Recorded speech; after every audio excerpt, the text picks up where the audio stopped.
जनाब, आज की खबरों का आगाज करते हैं सियासत की दुनिया से, क्योंकि सियासत के महाज पर बयानात पिछले 24 घंटों के दौरान आ रहे हैं और सियासत जिस तरीके से हो रही है उससे रियासत का नक्शा क्या कुछ हो सकता है, रियासत के अहल अहवाल किस तरीके के हैं, उस पर हम जरा थोड़ी सी गुफ्तगू करने की कोशिश करेंगे। सबसे पहले बात करते हैं नेशनल कॉन्फ्रेंस की।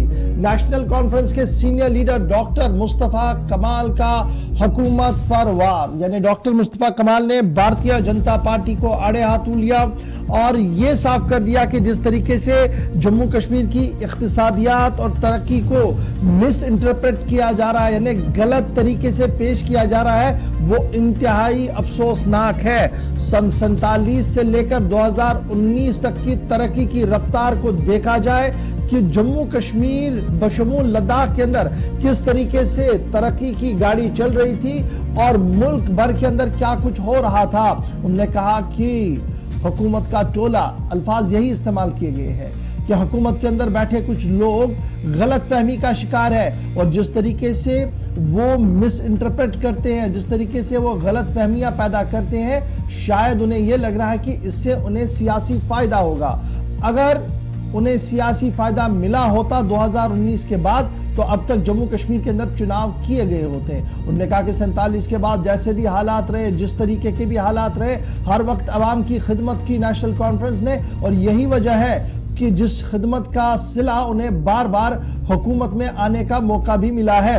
ताहम उन्होंने साफ कर दिया कि लेफ्टिनेंट गवर्नर से लेकर वजीर आजम साहब जिन अल्फाज का इस्तेमाल कर रहे हैं और दफ्तर जिस तरीके से बयानात दे रहा है वो इंतहाई अफसोसनाक है। किन अल्फाज का इस्तेमाल डॉक्टर मुस्तफा कमाल ने किया है और किस तरीके से शेख मोहम्मद अब्दुल्ला के रिजीम को उन्होंने सबसे बेहतर, आला और अफजल माना है, जरा फटाफट से सुन लीजिएगा। गवर्नर जो है तानाशाह बन चुका है, मनमानियां कर रहा है, चप्पे चप्पे पे यहाँ सिक्योरिटी फोर्स है, हर 4 कदम पे फौजी है बंदूक लेके, जिससे गांव और शहर में लोग हरासान और परेशान होते हैं।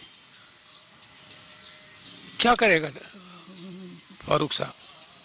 फारूक साहब ने आवाम की आवाज़ उठाई आप ही के चैनलों के ज़रिए से, उसकी लगी लिपटी के बगैर साफ गोई जो है मानी जाती है। उसने कभी भी नई दिल्ली का ये जो उन्होंने नया यहाँ सिलसिला जारी किया तानाशाह का, तानाशाह हुकूमत कर रहा है बराह रास्त आईन को बालाए ताक रख के। यहाँ के लोग जो हक रखते हैं, सरदारी अवाम का हक है, सर चश्मा ताकत अवाम है, नेशनल कॉन्फ्रेंस ने दिया 1947 में। कहाँ है वो? और नेशनल कॉन्फ्रेंस बाज़ाब्ता तौर आवाज़ उठाती रही है और उठाती रहेगी। T20 G20 जो का इनकाद जो हुआ, टूरिज्म की इंटरनेशनल कॉन्फ्रेंस जो यहाँ हुई, हालात ठीक थे। और जब हम पूछते हैं कि अब आप फिर लोगों को क्यों नहीं पूछते, उनकी राय से हुकूमत क्यों नहीं बनती, यहाँ बस उधर दाएं बाएं देखना शुरू करते हैं। ये तानाशाह है, ये जम्मू कश्मीर को तबाह और बर्बाद करने में लगी हुई है और जितना जल्दी ये मुख्तसर हो इस किस्म की हुकूमत साजी तो हिंदुस्तान के लिए भी बेहतर है और जम्मू कश्मीर के लिए भी बेहतर है। सारी दुनिया में जो जमहूर पसंद मुल्क हैं वो इसकी मजम्मत करते हैं कि जो जम्मू कश्मीर में हो रहा है। फारूक साहब का क्या कसूर है इसमें? इंशाअल्लाह अज़ीज़ लोग पुरअज़म हैं और बिलाखिर जो सबसे बड़ी जमहूरियत है दुनिया में वो हिंदुस्तान है। बिलाखिर ये बैनुल अक़वामी दबाव को बर्दाश्त नहीं कर पाएगी और इन्होंने सही रास्ते पे आके यहाँ के लोगों की राय लेनी है और उनकी राय के मुताबिक हुकूमत बनेगी यहाँ। पर know figure, I have not seen any figure. Do they forget Kathua industrial estate कब आया? 1900 शेर कश्मीर जब दोबारा आए इक़्तिदार में, उस वक्त जो शुरू में जो इक़्तिदार संभाला तो कठुआ का इंडस्ट्रियल पार्क है शेर कश्मीर ने दिया, कारथोली का शेर कश्मीर ने दिया, सांबा का शेर कश्मीर ने दिया, जम्मू का शेर कश्मीर ने दिया। अब मुझे बताइए इंडस्ट्रियल पार्क जितने सारे हैं नेशनल कॉन्फ्रेंस के हैं और इनको दिखता नहीं है। यही हाल जम्मू का ही करूँगा क्योंकि आपने जम्मू से बात की है। तो कौन सी कमी है? जो शेर कश्मीर तक था वो करना। यूनिवर्सिटीज़ दोनों जगह बनाई, SKICC اگر ان کو یہ G20 میں یہ نہیں ہوتے SKICC یہ فٹ پاتھ پہ میٹنگیں کرتے. یہ چیزیں دکھتی نہیں ہیں ان کو. Kashmir university, Jammu university, government medical college Jammu, government medical college Srinagar کہاں سے آیا؟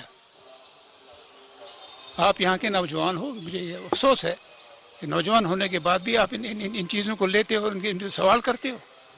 سارا وجود جو یہاں کا ہے پہلے اللہ کا ہے, پھر نیشنل کانفرنس کا ہے.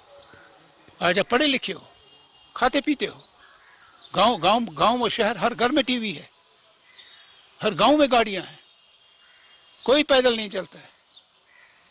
اب مجھے بتائیے چاروں طرف اب جو چیزیں ہونی چاہیے وہ ہے جموں کشمیر کے لوگوں کو دستیاب ہیں. اب سکون اور چین نہیں ہے. جمہوری حق ان کا سلب کر دیا گیا ہے. ان کو جو ہندوستان سب سے بڑی جمہوریت ہے, جو ان کو حق بنتا ہے اور ان کی طاقت ہے اپنے نمائندے چننے کا اور انہی کے ذریعے سے اپنی حکومت بنانے کا, وہ جموں کشمیر سے چھین لیا گیا ہے.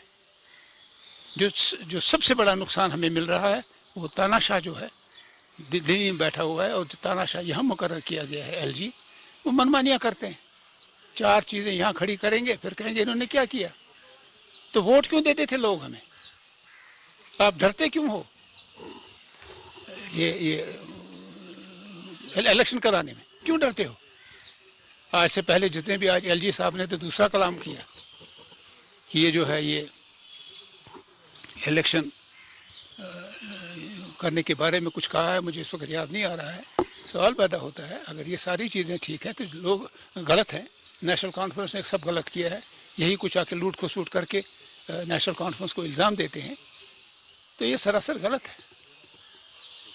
اور ووٹ پڑ رہے ہیں ان الیکشنز میں. ہم ووٹ کے ذریعے سے آئے ہیں.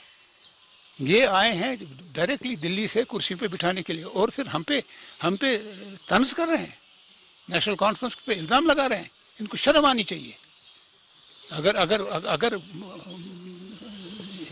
تواریخ موقع دے گی ہمیں ان کے کارناموں کو عوام کے سامنے رکھنے کا, ایک بھی ان میں داغ کے بغیر نہیں ہے. بڑے بڑے گھپلے کیے گئے. ابھی آپ نے 20 کروڑ کی بات کی, لیکن تفصیل کہاں ہے؟ 20 کروڑ ہم نے خرچہ ہے. کہاں خرچہ ہے؟ پہلے تو حساب دو. جو آپ نے G20 یہاں کیا ہے وہ عوام کا پیسہ ہے. کہاں خرچہ ہے؟ کس پہ خرچہ ہے؟ اسمارٹ سٹی پہ آپ نے پیسہ خرچہ ہے. کتنا خرچہ آیا؟ کس چیز پہ کتنا خرچ ہوا ہے؟ عوام کا حق ہے یہ جاننا کا.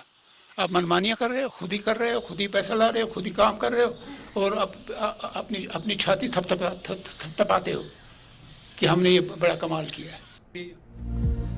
ڈاکٹر مصطفیٰ کمال کا پیدر پہ بڑا حملہ. نیشنل کانفرنس اقتدار میں آئی تو کالے چٹھے سامنے رکھے جائیں گے کہ کس طریقے سے عوام کے پیسے کا لوٹ کھسوٹ کیا جا رہا ہے.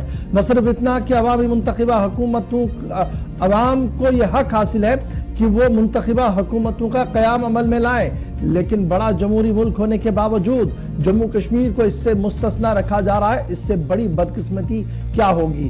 G20 کے لیے اگر حالات سازگار ہے, بلدیات کے لیے اگر حالات سازگار ہے, تو ریاستی اسمبلی کے انتخابات سے کیوں ڈر رہی ہے بھارتیہ جنتا پارٹی؟ سوال آج ٹھوک کے پوچھ لیا ہے ڈاکٹر مصطفیٰ کمال نے. ڈاکٹر مصطفیٰ کمال نیشنل کانفرنس کے senior leader, doctor Farooq Abdullah کے برادر اور شیخ محمد عبداللہ کے فرزند ہے, اس لیے ان کی بات کو نیشنل کانفرنس کے اندر اور باہر کافی ویٹیج